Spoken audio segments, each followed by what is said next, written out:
Volvamos a abrir nuestras Biblias en la pequeña epístola de Judas. Recuerde que estamos estudiando el tema de la apostasía y hoy hablaré de serpientes en el jardín, teniendo como base bíblica Judas 11, que dice: «Ay de ellos porque han seguido el camino de Caín y se lanzaron por lucro en el error de Balaam y perecieron en la contradicción de Coré».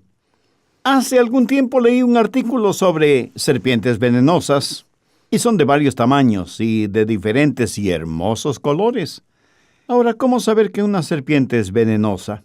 Hay serpientes venenosas en todas partes del mundo, pero en Norteamérica hay 3 variedades que no son difíciles de reconocer: las víboras cobrizas, las coralinas y las de cascabel. Cualquier serpiente que tenga piel brillante y un patrón de diseño de anillos rojos, dorados o amarillos y negros es venenosa, especialmente si los anillos rojos están bordeados con el color amarillo. La víbora cobriza se distingue por su color cobre y por el diseño de sus anillos, que se asemejan a un reloj de arena. Es importante conocer esto porque uno nunca sabe cuándo se va a encontrar con una serpiente venenosa en un hermoso y bien cuidado jardín. Algunos me dirán: pastor, por favor, no me hable de serpientes. Hábleme de flores, de árboles frutales, de pajaritos multicolores, pero no pierda su tiempo hablándome de serpientes o de acuerdo al tema que está tratando, de apóstatas. Por favor, escúcheme.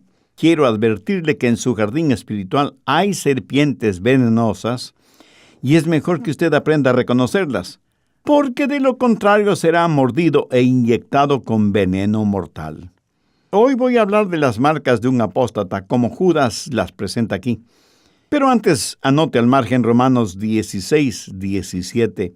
«Mas os ruego, hermanos, que os fijéis en los que causan divisiones y tropiezos en contra de la doctrina que vosotros habéis aprendido, y que os apartéis de ellos». Cuando usted reconoce en otros las marcas de apostasía, apártese de ellos. Evítelos como evitaría una serpiente venenosa. Vea sus marcas y apártese de ellos. Cualquier doctrina falsa es muy peligrosa. Y no debe olvidar que Satanás no está en contra de la religión, sino a favor de ella, porque la utiliza para sus propósitos. ¿De qué nos advierte Judas en el verso 4? De aquellos hombres que entran encubiertamente, engañosamente, a donde no deben entrar. Se deslizan silenciosamente como una serpiente en el jardín y se esconden entre la hierba sin que nadie sepa que están allí. Por eso es necesario que usted sepa identificarlos, reconocerlos. Pueden estar junto a usted y usted nunca pensaría que son apóstatas. ¿Cómo estar seguro? Recuerde que un apóstata es muy listo y el diablo que está detrás de ellos siempre ha perseguido a la iglesia y quiere destruirla mediante la persecución. Pero cuando ha tratado de apagar el fuego, lo único que ha conseguido es diseminar las brasas, que serán el inicio de otros fuegos. En los campos misioneros del mundo se dice con mucha propiedad que la sangre de los mártires del Evangelio riega esa semilla y ocasiona que la iglesia crezca. En vista de lo cual el diablo se ha dicho: bueno, si no puedo vencer desde afuera, me infiltraré para trabajar desde adentro. Si no puedo ganarles, me uniré a ellos y causaré divisiones y contiendas desde adentro. Y el diablo se ha infiltrado por medio de la apostasía. Un apóstata no es simplemente un incrédulo, ni son necesariamente personas que pertenecen a un culto falso. Son personas perdidas que necesitan ser salvas, pero no son apóstatas. Un apóstata es alguien que ha aceptado la verdad, ha recibido la verdad voluntariamente, pero que de pronto rechaza esa verdad y comienza a burlarse de esa verdad que creyó y aceptó, y después de un tiempo trata de reemplazar esa verdad con cualquier mentira, y se vuelve un enemigo de Dios, de Jesucristo y de la Biblia, blasfemando sus nombres y sus enseñanzas. Eso, mi amigo, es un apóstata. Ahora, ¿cuáles son las marcas de un apóstata? Judas menciona a 3 hombres para ilustrar las marcas de un apóstata. El primero es Caín, el segundo es Balaam y el tercero es Coré. Estos 3 exhiben las marcas de un apóstata. Son como las serpientes venenosas en el jardín. Primero, Caín representa y es un retrato de todos quienes pervierten el Evangelio.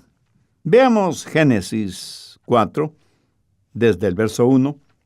Conoció Adán a su mujer Eva, la cual concibió, y dio a luz a Caín, y dijo: por voluntad de Jehová he adquirido varón.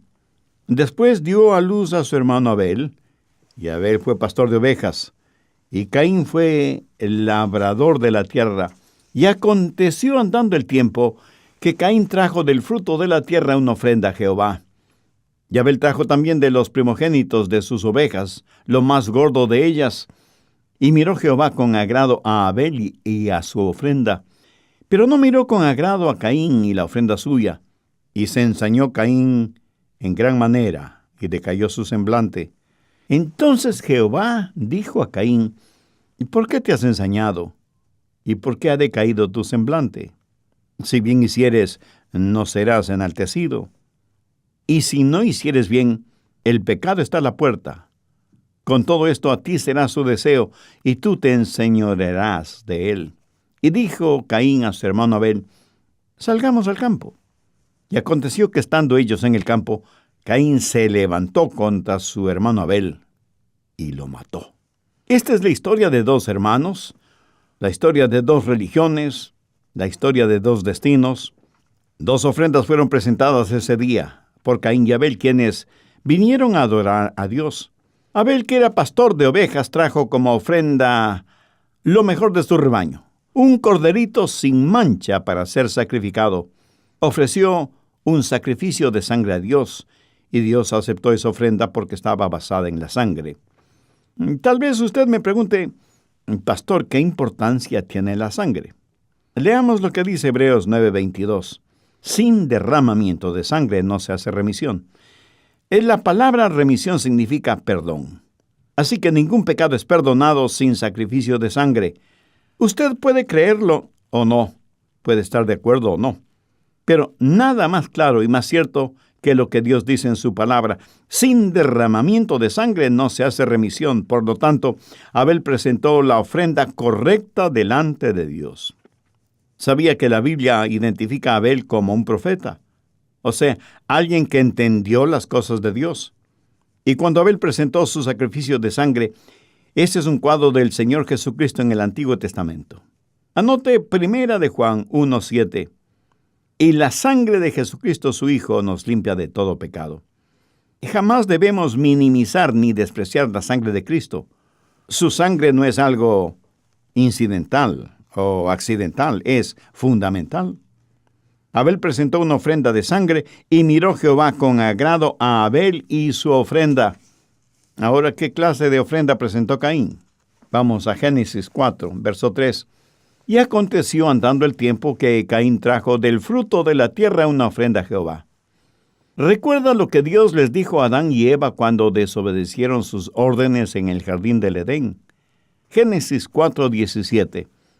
Maldita será la tierra por tu causa. ¿Y qué es lo que hizo Caín? Traer una ofrenda, el producto de la tierra que estaba maldecida por Dios. Caín fue un agricultor, y el producto de la tierra representa su sudor, el trabajo de sus manos, su esfuerzo propio. Su ofrenda no fue un sacrificio de sangre, no representaba una muerte sustitucionaria, representaba la cultura, pero no el Calvario.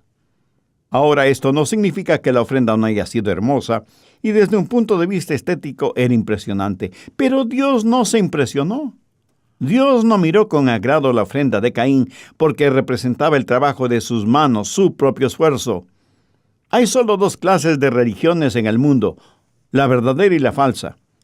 Y usted me dirá: pastor, hay muchas religiones en el mundo. El catolicismo, el protestantismo, el hinduismo, el confucianismo, el budismo, el islamismo, el reumatismo. Mi amigo, son subdivisiones de las dos religiones que hay en el mundo, la verdadera y la falsa. La una a la manera de Caín, la otra a la manera de la cruz. ¿Qué es lo que dice Judas 11? ¡Ay de ellos porque han seguido el camino de Caín! ¿Cuál es ese camino? La religión sin sacrificio, sin derramamiento de sangre, sin expiación. Yo doy gracias a Dios por los pastores y las iglesias que basan sus mensajes en el contenido de la Biblia y en la sangre del Cordero. Pero hay iglesias a las que puede ir año tras año tras año y nunca escuchar un mensaje acerca de la sangre del Señor Jesucristo. Y esto lo digo con genuina pena y quebrantamiento del corazón. En la actualidad, a lo mejor usted vive en una sociedad cerrada. Hasta es posible que no entienda lo que estoy predicando hoy, porque estamos viviendo en días de apostasía, en donde el trabajo expiatorio de Jesús no es predicado, sino más bien burlado y blasfemado por los apóstatas que, disfrazados de pastores o ministros del Evangelio, dicen cosas poco menos que increíbles. Por ejemplo, escuche lo que un profesor de un seminario teológico evangélico dijo. Yo creo que no es sabio ni prudente el buscar la necesidad de la cruz. Es posible afirmar y clarificar la importancia de la cruz sin hablar de la cruz como de una necesidad. El hombre moderno, de todas maneras, no cree en el castigo vicario. De paso, permítame refrescar su conocimiento. Vicario significa tomar el lugar de otro, o sea, sustituir a otra persona. Pero ese profesor de teología en ese seminario dijo algo más. Dijo, yo no puedo creer que el castigo vicario sobre Cristo tenga ningún significado, o sea, moral. Eso no tiene ningún sentido. No se puede dar ninguna ilustración que muestre que el castigo vicario sea moralmente creíble para el hombre actual. La historia de los seres humanos recibiendo el castigo que otros merecían son moralmente dignas de elogio, pero nunca serán aceptables por parte de quien castiga. Es un escándalo judicial el que algún juez busque sustitutos independientemente de cuán noble sea ese sustituto. Ese acto del juez será despreciable. ¿Qué es lo que está diciendo este pseudo profesor de teología? Que la doctrina de la muerte sustitucionaria de Cristo en la cruz por nosotros es escandalosa y despreciable. No estamos hablando de una persona iletrada o de algún culto falso. Estamos hablando de un profesor de teología en un seminario evangélico de renombre. Ese, mi amigo, es el camino de Caín. Por favor, busque 1 Corintios 15:3. Pablo creyó en la muerte sustitucionaria de Cristo, porque primeramente os he enseñado lo que asimismo recibí, que Cristo murió por nuestros pecados conforme a las Escrituras. ¿Lo comprende? Jesús en la cruz murió por sus pecados, por mis pecados. Él cargó nuestros pecados. Él fue nuestro sustituto. Y refiriéndose a Jesucristo, en Isaías 53, versos 5 y 6 leemos, «Mas Él fue herido por nuestras rebeliones, molido por nuestros pecados. El castigo de nuestra paz fue sobre Él, y por su llaga fuimos nosotros curados. Todos nosotros nos hemos descarriado como ovejas, cada cual se apartó por su camino, mas Jehová cargó en Él el pecado de todos nosotros». Hay el camino de Caín, es el camino de la apostasía, y que ya está presente y entre nosotros. Uno es el camino de Caín, el otro es el camino de la cruz. El primero termina en el infierno, el segundo termina en el cielo. Caín trajo el trabajo de sus manos, cultura en vez de calvario, obras en vez de gracia, esfuerzo propio en vez de sangre redentora. Caín representa a todos aquellos que pervierten el Evangelio de Cristo, serpientes venenosas en el jardín. Pero Judas menciona a otro nombre, Balaam, que representa a todos aquellos que pervierten, prostituyen el Evangelio. Y alguien preguntará, pero ¿quién fue Balaam? Balaam fue un profeta apóstata en el Antiguo Testamento. Su historia está en el libro de Números, los capítulos del 22 al 25. Le voy a dar un resumen de lo que sucedió. Balaam fue un hombre muy listo y muy sagaz, antiguo profeta de Dios. Israel, el pueblo de Dios, iba desde Egipto rumbo a la tierra prometida. El rey Balac de Moab tenía temor porque se sentía pequeño, insignificante e inseguro frente a los judíos, y tenía que hacer algo al respecto, y pensó, si solo pudiera echarles una maldición. Estando en eso, escuchó de Balaam y de su fama como profeta y predicador, y mandó a que lo trajeran a su presencia y le dijo, Balaam, Te pagaré muy bien si es que echas una maldición sobre los israelitas. Pero Balaam le contestó, lo siento, rey, no puedo hacer eso. ¿Cómo podría yo maldecir al pueblo de Dios? Y esto sucedió por varios días hasta que Balac pensó, cada hombre tiene su precio. Solo es cuestión de saber cuál es el precio de Balaam. Le ofreceré más dinero y algunos beneficios adicionales. ¡Ay de ellos! Porque han seguido el camino de Caín y se lanzaron por lucro por el error de Balaam y perecerán en la contradicción de Coré. Ahora debo reconocer que este versículo puede parecer enigmático y hasta misterioso si es que no tenemos ningún conocimiento del Antiguo Testamento, porque estos 3 hombres nombrados por Judas fueron personas que existieron. Sus historias reales están en las páginas de la Biblia. La historia de Caín es que presentó como ofrenda a Dios el fruto de la tierra, o sea, el fruto de su trabajo, de sus esfuerzos propios, de su autosuficiencia. Balaam fue un profeta apóstata que, aunque se negó a maldecir a los judíos como se lo pidió el rey Balac de Moab, sin embargo, sucumbió frente al ofrecimiento de mucho dinero y atrayentes beneficios, y aunque él personalmente no maldijo al pueblo de Dios, le aconsejó a Balac qué es lo que debía hacer para que los israelitas se maldijeran ellos mismos. Y en cuanto a Coré, él y 250 de sus seguidores se rebelaron contra la autoridad de Moisés y de Aarón. Moisés era profeta de Dios, y Aarón era sumo sacerdote de Dios. Y Coré y los suyos, al rebelarse contra ellos, en realidad estaban rebelándose contra Dios, contra la voluntad de Dios, contra los mandamientos de Dios. Y Dios, en presencia de todo el pueblo, hizo que la tierra se abriera y se los tragara a todos ellos, junto con todas sus posesiones materiales, y vivos se fueron al Seol. Caín, Balaam y Coré representan a los apóstatas de todas las edades y de todo el mundo, y Judas escribe su epístola como una severa advertencia para nosotros. Está haciendo sonar la alarma para decirnos que hay serpientes venenosas en nuestros jardines. Y por favor tenga su Biblia a la mano y un cuaderno de notas para que saque el máximo provecho de lo que vamos a estudiar hoy. Quiero que note algo muy importante. Balaam no era ningún tonto. Sabía que no podía maldecir al pueblo de Dios, pero ambicionaba el dinero y los beneficios que Balac le estaba ofreciendo. Tuvo una reunión privada con el rey Balac y le dijo, Rey, aunque yo no puedo maldecir a los israelitas, te diré lo que puedes hacer para que ellos mismos se maldigan. Envía a algunas mujeres moabitas, jóvenes y hermosas, para que vayan y seduzcan a los hombres de Israel y forniquen con ellos.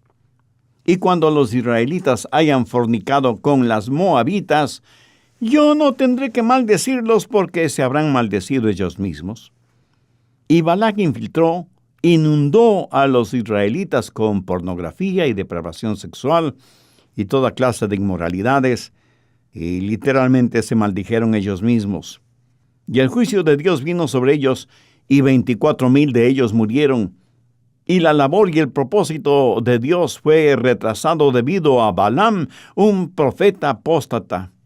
¿Qué representa lo que Balaam hizo? Representa a todos los mercenarios espirituales del mundo, los que utilizan la verdad y el mensaje de Dios para ganancia personal, financiera, y corrompen y prostituyen el oficio de profeta y predicador.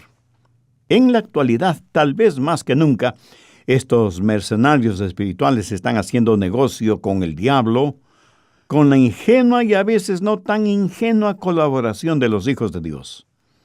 Apóstatas que no solo buscan ganancias personales, sino que les importa muy poco la miseria espiritual de los demás. Veamos 2 de Pedro 2, que es un capítulo paralelo con la epístola de Judas. 2 de Pedro 2, verso 1. Pero hubo también falsos profetas entre el pueblo, como habrá entre vosotros falsos maestros, que introducirán encubiertamente herejías destructoras, y aún negarán al Señor que los rescató, atrayendo sobre sí mismo destrucción repentina. Y muchos seguirán sus disoluciones, por causa de los cuales el camino de la verdad será blasfemado, y por avaricia harán mercadería de vosotros con palabras fingidas. Esta es una declaración clave. Dice que los apóstatas son avaros, y porque tienen avaricia en su corazón usan palabras fingidas, no sinceras, porque son hábiles con las palabras. Son resbaladizos como serpientes en un barril de aceite. Los apóstatas además son hábiles actores y pueden derramar a voluntad lágrimas de cocodrilo. ¿Sabe usted que los cocodrilos en verdad derraman lágrimas cuando están engullendo la presa? Le puedo asegurar que esas no son lágrimas de pena, sino de satisfacción. Pero no solo están los que pervierten el Evangelio o los que prostituyen el Evangelio, sino también los que hacen mercadería del Evangelio, o sea que han encontrado una mina de oro vendiendo las verdades de Dios no para beneficio de los demás, sino para beneficio exclusivamente personal. Apóstatas, serpientes venenosas en el jardín.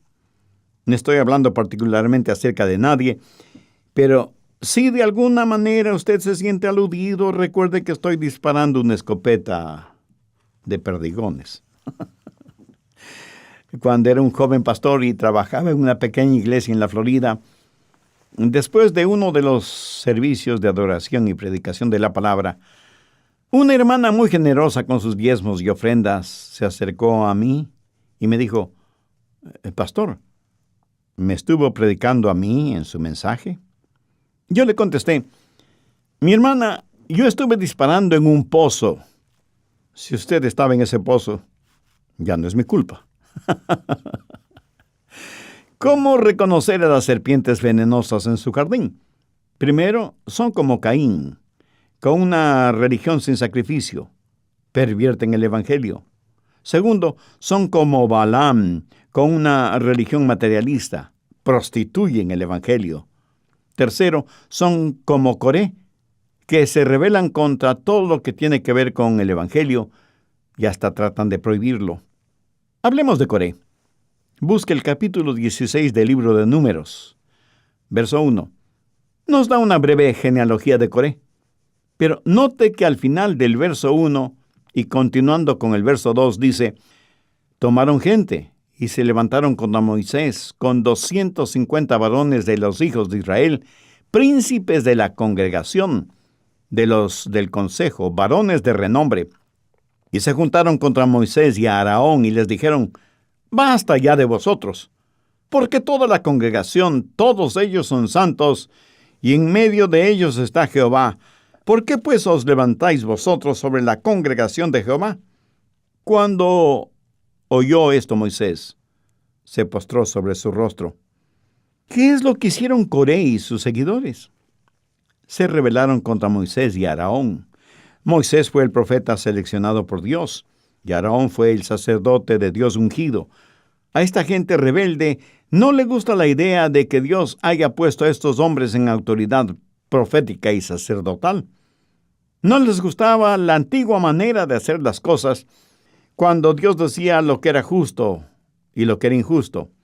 Ellos querían tener libertad de expresión y libertad de religión, y por eso convocaron a una reunión a todo el pueblo de Israel. Cuando proteste, mi amigo, tenga cuidado contra quien protesta. En este episodio, Moisés es un cuadro del Señor Jesucristo, y también es claro que Aarón, el sumo sacerdote, era una representación de Cristo, porque Jesucristo es nuestro sumo sacerdote. Entonces, Coré y los suyos, ¿contra quién se estaban rebelando? Pues contra Dios mismo. Hagamos énfasis una vez más en lo que es un apóstata. Es aquel que ha recibido y aceptado la verdad, pero luego voluntariamente rechaza esa verdad. Pero no se detiene ahí, sino que comienza a ridiculizar, a burlarse de esa verdad en la que antes creía y trata de reemplazarla. Los apóstatas están en guerra contra nosotros. El diablo quiere destruir la verdad que poseemos. Él no está contento teniendo cultos falsos por todas partes. Él quiere deslizarse en el jardín como serpiente venenosa. quiere penetrar por la puerta lateral, quiere penetrar sin hacer ruido.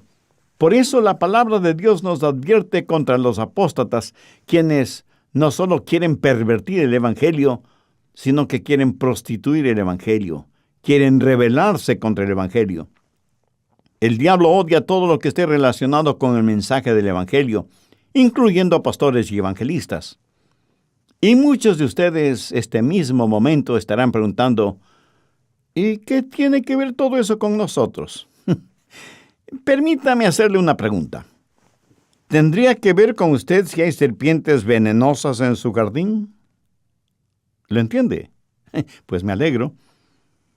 Y de manera especial, si tiene hijos pequeños, ¿dejaría que jueguen en el jardín sabiendo que hay serpientes? ¿No les advertiría? ¿No les cuidaría? Piénselo. Caín mató a Abel. Balaam causó la muerte de 24,000 israelitas. Coré se rebeló contra el profeta y el sacerdote de Dios. Así que no piense que usted simplemente puede ignorar este asunto de la apostasía. Tristemente, ese es el problema actual con muchos seres humanos, aún con creyentes. Encontramos apostasía en el púlpito y apatía en las bancas. A la gente no le importa este asunto, y esa es la razón por la que Judas escribe su epístola inspirado por el Espíritu Santo de Dios. ¿Cómo respondió Dios a la actitud de rebelión de Coré? Veamos Números, capítulo 16, desde el verso 31. Y aconteció que cuando cesó él de hablar todas estas cosas, se abrió la tierra que estaba debajo de ellos. Abrió la tierra su boca y los tragó a ellos, a sus casas, a todos sus hombres de Coré y a todos sus bienes. Y ellos, con todo lo que tenían, descendieron vivos al Seol, y los cubrió la tierra, y perecieron de en medio de la congregación.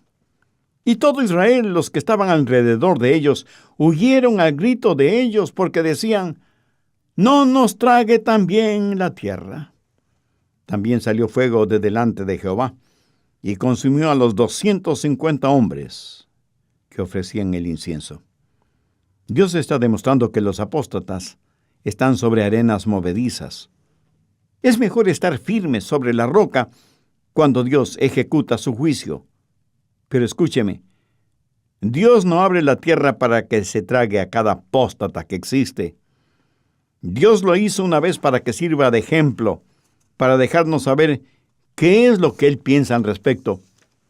La primera mentira que se dijo en la naciente iglesia neotestamentaria significó la muerte de Ananías y Zafira, para que nos sirva de ejemplo.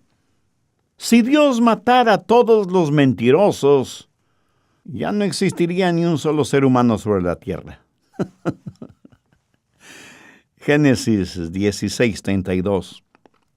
Abrió la tierra su boca y los tragó a ellos, a sus casas, a todos los hombres de Coré y a todos sus bienes. Por esta razón Judas dice en el verso 11, ¡ay de ellos!